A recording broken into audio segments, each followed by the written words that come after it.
ಆಧಾರ್ ಮೇಳಕ್ಕೆ ಚಾಲನೆ ನೀಡಿದ ಕಾರ್ಯನಿರ್ವಾಹಕ ಅಧಿಕಾರಿ ವಿಲಾಸರಾಜ್ ಪ್ರಸನ್ನ. ಹಳಿಯಾಳ ತಾಲೂಕಿನ ಮಂಗಳವಾಡದ ಗ್ರಾಮ ಪಂಚಾಯತಿ ಲಕ್ಷ್ಮೀದೇವಿ ದೇವಸ್ಥಾನದ ಸಭಾಂಗಣದಲ್ಲಿ 2 ದಿನಗಳ ಕಾಲ ನಡೆಯುವ ಆಧಾರ್ ಮೇಳಕ್ಕೆ ತಾಲೂಕು ಪಂಚಾಯತಿ ಹಳಿಯಾಳದ ಕಾರ್ಯನಿರ್ವಾಹಕ ಅಧಿಕಾರಿಗಳಾದ ವಿಲಾಸರಾಜ್ ಪ್ರಸನ್ನ ಅವರು ಚಾಲನೆ ನೀಡಿದರು. ಆನಂತರ ಮಾತನಾಡಿದ ಅವರು 3 ತಿಂಗಳ ಹಿಂದೆಯಷ್ಟೇ ಗ್ರಾಮ ಪಂಚಾಯತಿ ಮಂಗಳವಾಡಕ್ಕೆ ಪಂಚಾಯತಿ ಅಭಿವೃದ್ಧಿ ಅಧಿಕಾರಿಯಾಗಿ ಬಂದಿರುವ ಉಮೇಶ್ ಗೌಡರ್ ಉದ್ಯೋಗ ಖಾತರಿ ಯೋಜನೆ ಹಾಗೂ ಸರ್ಕಾರದ ಇನ್ನಿತರ ಯೋಜನೆಯ ಫಲಾನುಭವಿಗಳು ಆಧಾರ್ ಕಾರ್ಡ್ ಇಲ್ಲದೆ ಹಾಗೂ ಇದ್ದರೂ ಕೂಡ KYC ಮಾಡಿಸಿಕೊಳ್ಳಲು ಅನುಭವಿಸುತ್ತಿರುವ ಕಷ್ಟವನ್ನು ಮನಗಂಡು ಅಂಚೆ ಇಲಾಖೆ ಸಿರಸಿ ವಿಭಾಗದ ಅಂಚೆ ಅಧೀಕ್ಷಕರಾದ ಹೂವಪ್ಪ ಅವರಲ್ಲಿ ಮನವಿ ಮಾಡಿಕೊಂಡರು. ತಕ್ಷಣ ಸ್ಪಂದಿಸಿದ ಅಂಚೆ ಅಧೀಕ್ಷಕರು ದಾಂಡೇಲಿಯಲ್ಲಿ ತಮ್ಮ ಇಲಾಖೆಯ ಅಧಿಕಾರಿಗಳಿಗೆ ಸೂಕ್ತ ನಿರ್ದೇಶನ ನೀಡಿ ಜೂನ್ 4 ಮತ್ತು 5ನೇ ತಾರೀಕಿನಂದು ಗ್ರಾಮ ಪಂಚಾಯತಿ ಮಂಗಳವಾಡದಲ್ಲಿ ಆಧಾರ್ ಕಾರ್ಡ್ ನೋಂದಣಿ ಹಾಗೂ ತಿದ್ದುಪಡಿ ಮೇಳವನ್ನು ನಡೆಸಲು ಅವಕಾಶ ಮಾಡಿಕೊಟ್ಟರು. ಗುರುವಾರ ಒಟ್ಟು 63 ಆಧಾರ್ ಕಾರ್ಡ್ ಮಾಡಲಾಯಿತು. ಅದರಲ್ಲಿ 13 ಹೊಸ ಬಾಲ್ಕ್ ಆಧಾರ್ ಕಾರ್ಡ್ ಮಾಡಲಾಗಿದೆ ಎಂದು ಮಾಹಿತಿ ನೀಡಿದರು.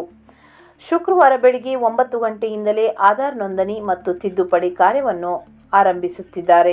ಗ್ರಾಮ ಪಂಚಾಯತಿ ಮಂಗಳವಾಡ ವ್ಯಾಪ್ತಿಯ ಹಾಗೂ ಸುತ್ತಮುತ್ತಲಿನ ಇತರೆ ಗ್ರಾಮ ಪಂಚಾಯತಿಯ ಗ್ರಾಮಸ್ಥರು ಇದರ ಸದುಪಯೋಗ ಪಡೆದುಕೊಳ್ಳಬೇಕು ಎಂದು PDO ಅವರು ಮನವಿ ಮಾಡಿಕೊಂಡಿದ್ದಾರೆ.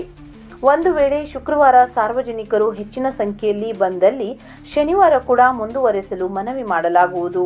ಇದಕ್ಕೆ ಅಂಚೆ ಇಲಾಖೆಯ ಅಧಿಕಾರಿಗಳು ಈ ಕುರಿತಂತೆ ಸಕಾರಾತ್ಮಕವಾಗಿ ಸ್ಪಂದಿಸಿದ್ದಾರೆ ಎಂದು ತಿಳಿಸಿದರು. ಬಹಳ ಒಳ್ಳೆಯ ಸಂಗತಿ. ಈಗ ನಿಮಗೆಲ್ಲ ಗೊತ್ತಾಗಿರ್ಬೋದು, 2010ರಿಂದ ಏನು ಆಧಾರ್ ಕಾರ್ಡ್ ಬಂತು, ಅಂದಿನಿಂದ ಇಲ್ಲಿವರೆಗೆ ಸಾಕಷ್ಟು ಬೋಗಸನ್ನ ನಾವು ತಡೆಗಟ್ಟಿದ್ದೀವಿ. ಮನೆಗಳಾಗಲಿ, ಕೆಲಸ ಆಗಲಿ, ಬ್ಯಾಂಕ್ ಆಗಲಿ, ದುಡ್ಡಾಗಲಿ, ಮೊಬೈಲ್ ಆಗಲಿ, ಇದು ಆಧಾರ್ KYC ಮೇಲ್ನೋಟಕ್ಕೆ ಯಾಕೆ ಮಾಡ್ತಾರೆ ಅಂತ ಅನಿಸ್ಬೋದು. ಮೊದಲು ನಿಮ್ಗ ಫೋಟೋ ಬಂತು, ನಿಮ್ ಕಣ್ಣಿಂದು, ಕೈದು, ಬೆರಳಿಂದ ಬಂತು. ಈಗ ಕಣ್ಣು ಮುಚ್ಚಿ ಕಣ್ಣಿದ್ದೀರಿ, ಅದು ಅಂದ್ರೆ ಅದು ರಿಫೈನ್ ಮಾಡ್ತಾ ಇದ್ದಾರೆ. ಇದೆಲ್ಲ ನಿಮ್ದು ಒಳ್ಳೆಯದಕ್ಕೆ, ಹೌದಲ್ವಾ? ಸೊ ಈಗ ನಿಮ್ಮ ಹೆಸರು ಮೇಲೆ ಬೇರೆಯವ್ರ ಕೆಲಸ ತಗೋಬಾರ್ದು, ನಿಮ್ಮ ಹೆಸರು ಬೇರೆಯವ್ರ ದುಡ್ಡು ತಗೋಬಾರ್ದು. ಆಮೇಲೆ ಎಲ್ಲರಿಗೂ ಒಳ್ಳೇದಾಗಬೇಕು ಅಂತಕ್ಕಂಥ ದೃಷ್ಟಿಯಿಂದ ಸರ್ಕಾರ ಮಾಡಿದೆ. ಹಿಂದೆ ಸರ್ಕಾರದಲ್ಲಿ ಗೊತ್ತಿದೆ, ಅವರೇ ಬೋಗಸ್ ಮಾಡಿದ್ದಾರೆ. ಹಿಂದೆ ಬೇನಾಮಿ ಆಸ್ತಿ ಅಂತ ಇರ್ತಿತ್ತು. ಕಲ್ಲಪ್ಪ ಮಲ್ಲಪ್ಪ ಅವನ ಹೆಸರು ಮೇಲೆ 100 ಕೋಟಿ ರೂಪಾಯಿ ಇರ್ತಿತ್ತು. ಕಲ್ಲಪ್ಪನೇ ಇರಲಿಲ್ಲ, ಮಲ್ಲಪ್ಪನೇ ಇರಲಿಲ್ಲ, ಬರೀ ಹೆಸರು ಮೇಲೆ ರೊಕ್ಕ ಇರ್ತಿತ್ತು. ಈಗ ಹಂಗಿಲ್ಲ. ಒಂದ್ ಮನುಷ್ಯನಿಗೆ ಒಂದು ನಂಬರ್ ಕೊಟ್ಟಿದ್ದೀವಿ, ಆಧಾರ್ ಕಾರ್ಡ್ ಅಂತ. ಅದನ್ನ ಪ್ರತಿ 10 ವರ್ಷಕ್ಕೊಮ್ಮೆ ಮತ್ತೆ ನಾವು ಚೇಂಜ್ ಮಾಡ್ತಾ ಇದೀವಿ. ಫಸ್ಟ್ ಕಣ್ಣಿನ ತಗೋತಾ ಇದ್ದೀವಿ, ಬೆರಳಿಂದು. ಈಗ ಮುಖ, ಬರೀ ಮುಖ ಸತ್ತ ಮುಖ ಅಲ್ಲ, ಸ್ವಲ್ಪ ಹಿಂಗ್ ಮಾಡಿ ಮಾಡ್ಬೇಕು ಮುಖ. ಈಗ ಮನುಷ್ಯ ಇದೆ, ಜೀವಂತ ಇದ್ದಾರೆ, ಇಲ್ಲಿ ಯಾವುದೇ ಬೋಗಸ್ ಇಲ್ಲ. ಸೊ ಸರ್ಕಾರ ಇದು ಒಂದು ಒಳ್ಳೆ ಮಾಡಿದೆ. ಸೊ ಇದರಾಗಿ ನೀವು KYC ಮಾಡಲಿಲ್ಲ ಅಂದ್ರೆ ನಿಮಗೆ NMR ಜನರೇಟ್ ಆಗಲ್ಲ, ನಿಮಗೆ ಉದ್ಯೋಗ ಖಾತ್ರಿಯಲ್ಲಿ ದುಡ್ಡು ಸಿಗಲ್ಲ. ಇದು ಬಹಳ ಒಳ್ಳೇದಿದೆ. ಇವರು ನಮ್ಮ PDO ಉಮೇಶ್ ಗೌಡರು ಬಹಳ ಒಳ್ಳೆ ಕೆಲಸ ಮಾಡ್ತಾ ಇದ್ದಾರೆ. ನೀವು ಹೋಗಿ ದಿನ ಹೋಗಿ ಹಳಿಯಾಳಕ್ಕೆ ಹೋಗಿ ಕೋರ್ಟ್ ಆಫೀಸಲ್ಲಿ ಮಾಡ್ಬೋದು, ಅಥವಾ ಹಳಿಯಾಳ ನಾಡ ಕಚೇರಿಯಲ್ಲಿ ಮಾಡ್ಬೋದು. ಹಳಿಯಾಳ ಕೋರ್ಟ್ ಆಫೀಸು, ಹಳಿಯಾಳ ನಾಡ ಕಚೇರಿ ದಿನ ಹೋಗಿ ನಂಬರ್ ಹಾಕಬೇಕು, ಅದೆಲ್ಲ ಕಷ್ಟ ಆಗ್ತಿತ್ತು. ಇಲ್ಲೇ ಬಂದಿದ್ದಾರೆ ಅವರು, ಹೌದಲ್ಲ? ನಿಮ್ಮ ಊರಾಗೆ ಎಲ್ಲ ಶಾಂತಿಯಿಂದ ಮೊದಲು 18 ವರ್ಷದವ್ರು ಮಾಡ್ಕೊಳ್ಳಿ, ಹೌದಲ್ಲ? ಅವ್ರು ಬೇಗ ಆಗತ್ತೆ, ಅವ್ರಿಗೆ ಎಲ್ಲರೂ ಬೇಕಾಗುತ್ತೆ. ನಂತರ ಸಣ್ಣ ಮಕ್ಕಳು ಮಾಡ್ಕೊಳ್ಳಿ. ಸೊ ಇದು ಒಳ್ಳೇದಿದೆ. ಎಲ್ಲರೂ ಶಾಂತಿಯಿಂದ ಅವ್ರು ಬೆಳಗ್ಗೆಯಿಂದ 10 ಗಂಟೆಯಿಂದ ಸಂಜೆ 5 ಗಂಟೆ ತನಕ ಮಾಡ್ತಾರೆ. ಬೆಳಿಗ್ಗೆ 9 ಗಂಟೆಯಿಂದ 9 ಗಂಟೆಯಿಂದ ಸಂಜೆ 5 ಗಂಟೆ ತನಕ ಮಾಡ್ತಾರೆ. ನೀವೆಲ್ಲರೂ ಮಾಡಿಸ್ಕೋಬೇಕು ಅದಕ್ಕೆ KYC.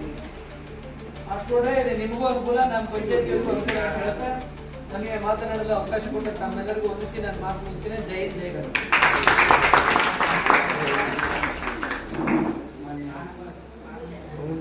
ಮಾಡ್ಕೊಳ್ಳುವಂಥದ್ದಿರ್ಬೋದು, ಅಥವಾ ಇನ್ನಿತರೆ ಅದರ ಜನ್ಮ ದಿನಾಂಕ ಮತ್ತೊಂದು ಏನು ಸೂಕ್ತ ದಾಖಲಾತಿಗಳನ್ನು ಕೊಟ್ಟು ಬದಲಾವಣೆ ಮಾಡ್ಕೊಳ್ಳುವಂಥದ್ದಿರ್ಬೋದು, ಎಲ್ಲದಕ್ಕೆ ಸಂಬಂಧಪಟ್ಟಂಗೆ ಅಂಚೆ ಇಲಾಖೆಯವರು ತಮಗೆ ಮಾಹಿತಿ ಕೊಡ್ತಾರೆ. ಎಲ್ರಿಗೂ ನಮಸ್ಕಾರ. ನನ್ನ ಹೆಸರು ಅವಿನಾಶ್ CS ಅಂತ ಹೇಳಿ. ನಾನು ದಾಂಡೇಲಿ ಸಬ್ ಡಿವಿಷನ್ ಮೇಲೋಸರಾಗಿ ಕೆಲಸ ಮಾಡ್ತಾ ಇದ್ದೇನೆ. ಅಂಚೆ ಇಲಾಖೆ ಅಂದ್ರೆ ಮುಂಚೆ ಏನಿತ್ತು ಅಂದ್ರೆ 4 ಪತ್ರ ಬರ್ತವೆ, ಅದನ್ನ ಹಂಚಿ ಮನೆಗೆ ಹೋದ್ರೆ ಮುಗೀತು ಅಂತ ಇತ್ತು. ಆದ್ರೆ ಇವಾಗ ಪೋಸ್ಟ್ ಆಫೀಸ್ ಹತ್ರ ಹಿಂಗಿಲ್ಲ. ಆಧಾರಿಂದ ಹಿಡಿದು ಟ್ರೈನ್ ಟಿಕೆಟ್ ವರೆಗೂ ನಿಮ್ಗೆ ಏನಾದ್ರು ಬೇಕು ಅಂದ್ರೆ ಪ್ರತಿಯೊಂದಕ್ಕೂ ಪೋಸ್ಟ್ ಆಫೀಸ್ನೇ ಅವಲಂಬಿಸಬೇಕಾದ ದಿನಗಳು ಇವೆ.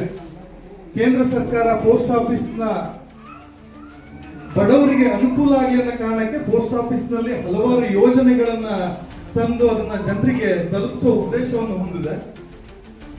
ಈಗ ಪೋಸ್ಟ್ ಆಫೀಸ್ನ ಮೋಟೋ ಏನು ಅಂದ್ರೆ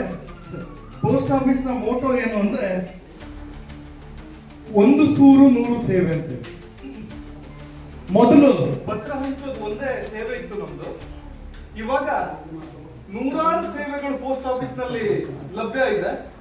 ಈ ಆಧಾರ್ನ ಜೊತೆಗೆ ಅದನ್ನು ನೀವು ಪಡ್ಕೋಬೇಕು. ಅದನ್ನ ತಿಳಿಸ್ಕೊಡ್ಲಿಕ್ಕಾಗಿನೇ ನಾವು ಇಲ್ಲಿ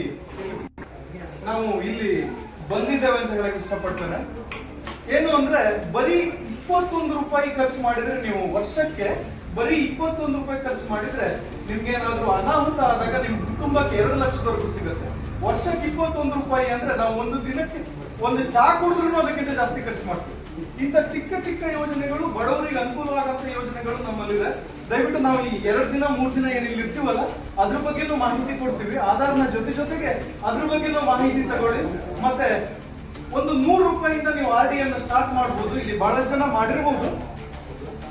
ಒಂದು 250-300 ರೂಪಾಯಿಯಿಂದ ಒಂದು ಇನ್ಶೂರೆನ್ಸ್ ಅನ್ನ ಸ್ಟಾರ್ಟ್ ಮಾಡಬಹುದು. ನಿಮ್ಮ ಫ್ಯಾಮಿಲಿ, ನಿಮ್ಮ ಕುಟುಂಬದ ಭವಿಷ್ಯದ ಭದ್ರತೆಗೆ ಒಂದು ಕಾರಣಕರ್ತರಾಗಬಹುದು ನೀವು ಅಂತ ಹೇಳ್ತಾ, ದಯವಿಟ್ಟು ಇದೆಲ್ಲ ಉಪಯೋಗ ಪಡ್ಕೊಳ್ಳಿ. ನಾವು ಇಲ್ಲಿ ಬಂದಿರೋದು ಡಾಕ್ ಸೇವಾ ಜನಸೇವಾ ಅಂತಾರೆ. ನಿಮ್ಮ ಸೇವೆಗೆ ಇಲ್ಲಿವರೆಗೂ ಬಂದಿದ್ದೀವಿ.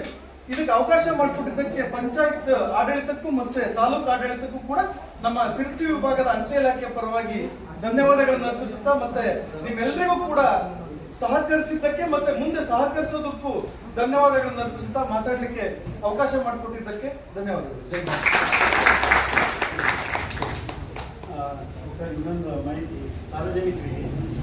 ನಾವು ಅನೇಕ ವರ್ಷಗಳಿಂದ 16 ವರ್ಷಗಳಿಂದ ನಮ್ಮ ಅಂಚೆ ಕಚೇರಿ ಏನಿತ್ತು ಮಂಗಳವಾರಕ್ಕೆ ಖಾಸಗಿ ಬಿಲ್ಡಿಂಗ್ ಏನಿತ್ತು, ಖಾಸಗಿ ಬಿಲ್ಡಿಂಗಲ್ಲಿ ಅವರ ಕುಟುಂಬದ ಅಂದರೆ ಅವ್ರ ಮನೆ ಏನಿತ್ತು ಅಲ್ಲಿ ನಡೀತಾ ಇತ್ತು. ಈಗ ನಮ್ಮ ಸಾಮಾನ್ಯ ಸಭೆಯಲ್ಲಿ ಚರ್ಚೆ ಮಾಡಿದ ರೆಸಲ್ಯೂಷನ್ ಕೂಡ ಆಗಿದೆ. ನಾವು ಗ್ರಾಮ ಪಂಚಾಯತಿಗೆ ಕರ್ತವ್ಯ, ಗ್ರಾಮ ಪಂಚಾಯತಿ ನೀಡಲು ಅವಕಾಶ ಮಾಡಿಕೊಡಬೇಕು. ಕೇಂದ್ರ ಸರ್ಕಾರದ ಒಂದು ಆದೇಶ ಕೂಡ ಇದೆ. ಅದರ ಅನ್ವಯ ಇನ್ನೊಂದು 2-3 ದಿನಗಳಲ್ಲಿ, ಯಾಕಂತಂದರೆ ಅದು ಎಲೆಕ್ಟ್ರಿಕಲ್ ಸ್ವಲ್ಪ ವರ್ಕಿತ್ತು ಹೇಳ್ತಾ ಇದ್ದೀವಿ. ನಿನ್ನೆನೂ ಬಂದೋಗಿದ್ದಾರೆ ನಮ್ಮ ಇಲಾಖೆ ಹಿರಿಯರು, ಲೋಕಲ್ ಇದ್ದಾರೆ. ಇನ್ನು 2-3 ದಿನದಲ್ಲಿ ಅಂಚೆ ಕಚೇರಿ ಏನಿದೆ ನಮ್ಮ ಗ್ರಾಮ ಪಂಚಾಯತಿ ಒಂದು ಕೊಠಡಿಯಲ್ಲಿ ನಡೀತದೆ. ನಿಮಗೆಲ್ಲರಿಗೂ